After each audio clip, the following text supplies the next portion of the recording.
아버지 자리에서 침대에서 누웠을 때 유리문으로 통해서 보게 되면 하늘이 보이고 테라스에 정원을 꾸며놨는데 내가 누운 자리에서도 이렇게 직선으로 봤을 때 정원이 보이고 그래야 되겠다는 생각을 하고 그렇게 했어요. 네. 그래서 그걸 굉장히 중요하게 여겼기 때문에 아버지 입장에서 항상 딸들이 왔다 갔다 하고 뭐 아빠 우리 이제 밥 먹어요. 우리 와인도 마시는데 짠 뭐 이렇게 하고 그냥 일상의 일부로 자기가 소외되지 않고 그게 저는 굉장히 중요하다고 봤어요. 교수님 그러면 좀 실용적인 질문을 좀 드리고 싶은데요. 집에서 재택 돌봄을 혹은 임종을 잘 하려면 공간적인 설계, 공간적인 준비도 중요할 것 같아요. 특히나 교수님은 디자인을 전공하셨잖아요. 그런 부분에서 어떤 준비를 하셨는지, 어떻게 교수님은 대응하셨는지 이런 내용도 좀 궁금합니다. 아버지가 계신 공간은 아까 말씀드렸듯이 우리 집을 새로 졌다고 했잖아요. 근데 그때 저의 생각은 그냥 방에 들어가게 되면 나머지 사람하고 단절이 되는 거예요. 저는 그걸 제일 큰 문제로 봤어요. 그리고 그 침대가 있는 자리에서 종일토록 누워 있으면 그 시각으로 볼 수 있는 거게 뭔가라고 했을 때 제가 나중에 보니까 천정 벽지문이더라고요. 창문이 높아가지고 밖에 정원이 있어도 안 보이네요. 안 보이니까. 근데 그 생각을 왜 못했을까 너무 가슴이 아팠어요. 그때는 그냥 엄마가 돌아가실 거라 생각 안 하고 이제 얼마 있다가 다시 일어나실 거라고 생각하고 그런 생각 때문에 이제 아버지 그 집을 한눈에 쫙 보이는 공간이 좋다고 생각을 해서 아버지가 나중에 와상이 됐을 때를 생각해서 누워 계셨을 때 나머지 사람들 그러니까 거실이 한눈에 쫙 보였으면 좋겠다. 뭐 준비하고 뭐 얘기하고 이런 게 한눈에 내 누워서도 이렇게 눈으로 다 볼 수 있어서 자기가 소외되지 않는 것.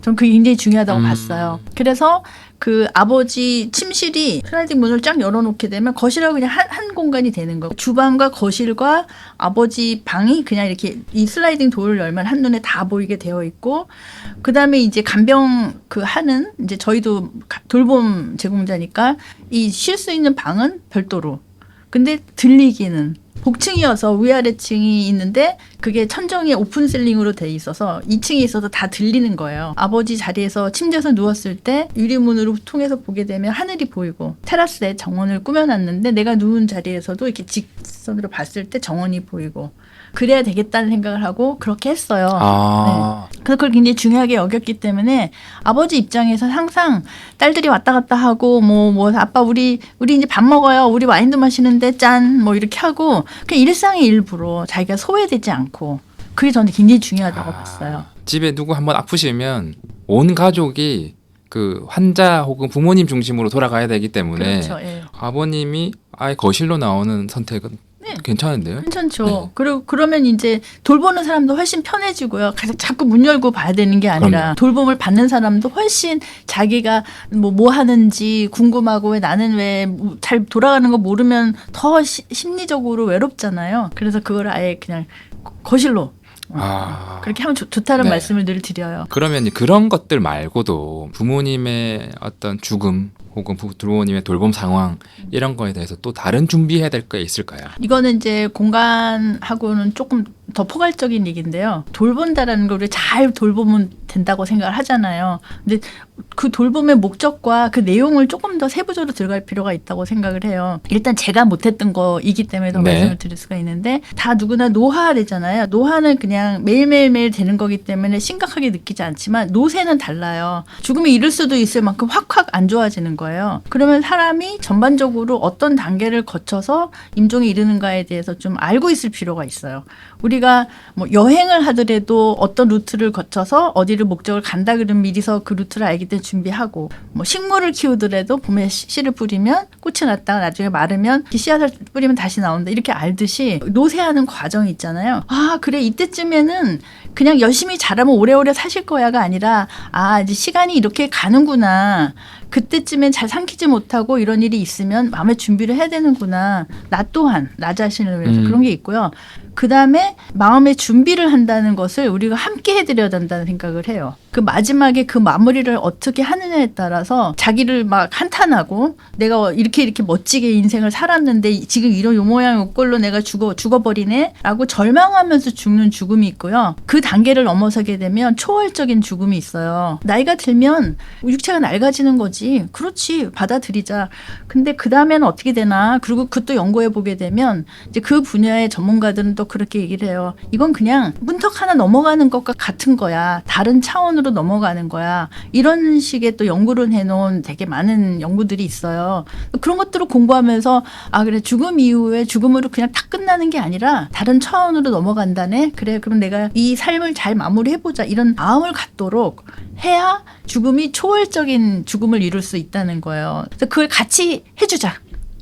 돌봄은 거기까지 가야 된다. 간병인들 지금 이제 돌봄 제공자들이 교육을 할 수 있는 그런 프로그램이 필요하다고 생각이 들어요. 호스피스 돌봄 그 전문가로 좀 교육을 하고 그런 돌봄 제공자들이 많이 필요하다는 생각이거든요. 죽음에 대한 공부가 필요한데 맞아요. 조금 부족하다 이런 부분 말씀 주셨고 자녀들이 마지막 선물, 마지막 효도 이런 거를 하고 싶을 것 같아요. 교수님은 뭘 하셨나요?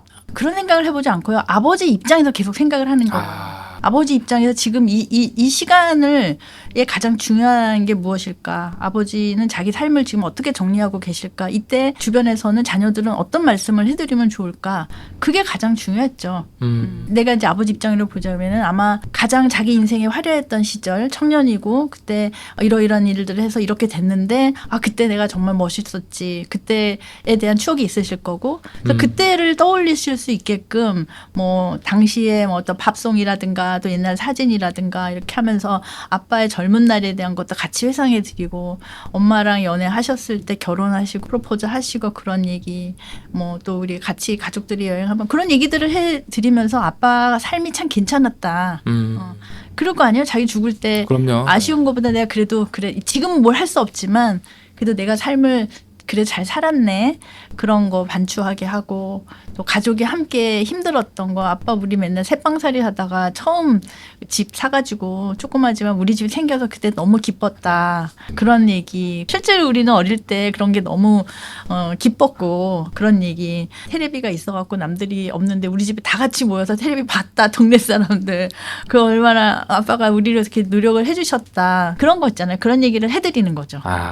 그런 게 진짜 선물일 수 있겠다. 일상, 차별 없는 일상의 공유. 우리는 막 요리해서 먹는데 또는 뭐 아버지 누워 계시는데 우리가 밥을 먹어서 되겠냐 뭐 이런 게 아니라 아버지 입장으로 보자면 딸들이 행복한 걸 보고 싶잖아요. 네. 그러니까 우리 막 요리해가지고 우리 뭐 와인 마시고 그런 걸 좋아하니까 밥을 먹을 때도 아버지 저기 누워 계시고 우리 여기다 차려놓고 아빠 우리 밥 먹어요. 그리고 와인도 가져가서 손에 잡아드리면 이렇게 땡겨가세요. 그리고 입을 이렇게 벌리시려고 하는 거에서 아 아빠 냄새만 맡으세요. 근데 그런 거를 미안하게 생각 안 하고 우리가 함께 누렸던 행복했던 시간을 다시 느끼게 해드리는 거죠.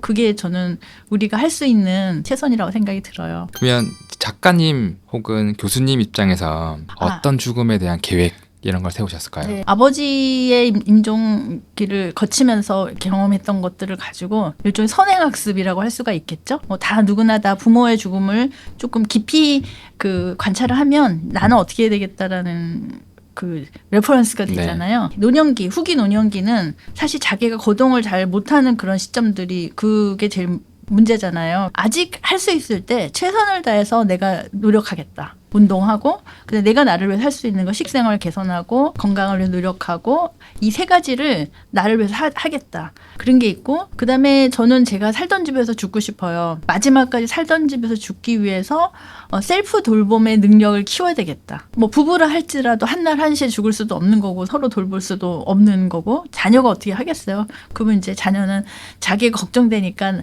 나중에 자기가 돌보기 편한 곳으로 오라고 할 텐데 싫다. 난 내가 살던 데서 살고 싶다. 하지만 네가 걱정 안 하게 내가 이렇게 할 거고 그다음에 나중엔 나의 노년기에는 아마 휴머노이드도 돌봄 휴머노이드도 생길 거다. 지금도 뭐 사실 AI 도움 많이 받잖아요. 뭐 그런 거 나 다 활용할 거다. 그 일종의 그 시스템을 나 자신을 위한 셀프 돌봄을 위한 시스템을 구축하겠다 그런 게 있고 그다음에 결국은 1인 가구가 될 거다. 누구든지 간에.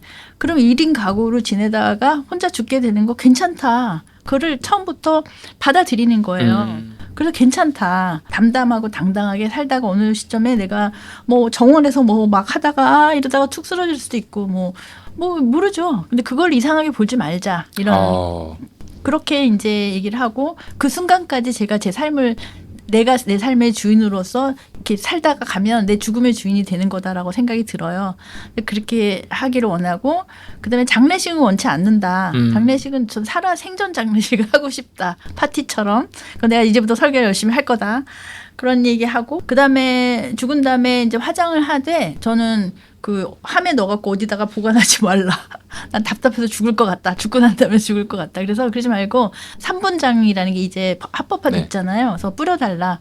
물에 말고 나무들이 있는 숲에 뭐 어떤 특정 나무 말고 숲이나 산에 뿌려달라. 그럼 난 자유롭고 좋겠다. 그리고 이제 그거예요. 마지막에 더 이상 의미가 없는데 죽어지지가 않아요. 그러면 저는 단식 존엄사를 하겠다. 소위 이제 옛날 어른들이 굵기 굵기를 끊는 끊는. 저는 그게 가장 좋은 방법 같아요. 그리고 제 주변에도 그런 어르신들이 계신 걸 보고 정말 놀랬거든요. 근데 그때 슬퍼하지 말라. 엄마가 원해서 이렇게 하고 싶으니까 나를 도와달라 이런 얘기. 그 단식 존엄사라는 책을 쓴 그 타이완의 비류인 교수도 그런 얘기를 이제 그 부모님이 엄마가 하는 과정을 쭉 적어놨는데 나도 그렇게 하고 싶다. 근데 그게 이제 알 수 없는 거는 그때 제가 이제 그거를 의사결정을 할 수 있는 의사결정 능력이 있을지. 아니면 이제 뭐 치매라든가 그러면 또 그것도 잘 안 되는 거잖아요. 근데 그건 또 두고 생각을 해봐야 되겠지만 하여튼 엄마 취지는 그러니까 그거를 이제 자녀가 잘 이해를 해서 그 뜻을 그대로 잘 했으면 좋겠다. 뭐 그런 얘기를 했죠. 자녀가 있으신데 그 자녀들한테 어떤 유언을 남기고 싶으세요? 이미 아버지한테 배운 것처럼 또는 제가 책을 통해서 이 자리에서 말씀드린 것처럼 제가 남겼을 때 부담이 될 것들은 사전에 다 정리를 하겠다. 또 미리서 법적으로 해야 될 것들을 미리서 할 것이고 그다음에 저 자신에 대해서는 아까 말씀드린 대로 이제 생애 말기 임종기 이렇게 가고 싶다는 얘기를 했기 때문에 자녀에게 따로 이렇게 할 얘기는 없어요. 그게 계획서니까 그대로 잘 해줘. 그리고 우리 그 살아있는 동안 우리 잘 살자. 우리 이런 얘기들 많이 나누고 엄마, 딸, 손녀 이거는 얼마나 특별한 인연이겠어요. 그렇기 때문에 내가 죽는다고 해서 그게 사라지는 게 아니라 우리 안에 계속 있는 거니까 소중함을 가지고 살아있는 동안 마음껏 나누자 서로. 그런 얘기를 네. 책에 썼죠. 저희가 이 노후라고 하는 것 이야기를 할 때 보통 이 재산 어떻게 할 거냐, 간병 어떻게 할 거냐 이런 고민들을 중심으로 다뤘는데 사실 한국 사회에 더 필요한 내용은 어떻게 끝맺음을 할 거냐 그리고 자녀들은 그 죽음이라는 과정을 어떻게 받아들일 거냐에 대한 인식 개선이 더 많이 필요한 것 같은데 네. 오늘은 교수님 통해서 죽음에 대해서 다시 생각해보고 너무 나쁘지 않은 것인 것 같다 이런 이야기를 생각해 볼 수 있는 귀중한 시간이었습니다. 다시 한번 시간 내주신 교수님께 감사드리고요. 앞으로도 저희는 이 노후 관련된 자녀분들의 고민, 걱정 나누도록 하겠습니다. 바쁘신데 시간 내주셔서 감사드립니다. 작가님. 감사합니다. 감사합니다. 기대해 주셔서 감사합니다. 네.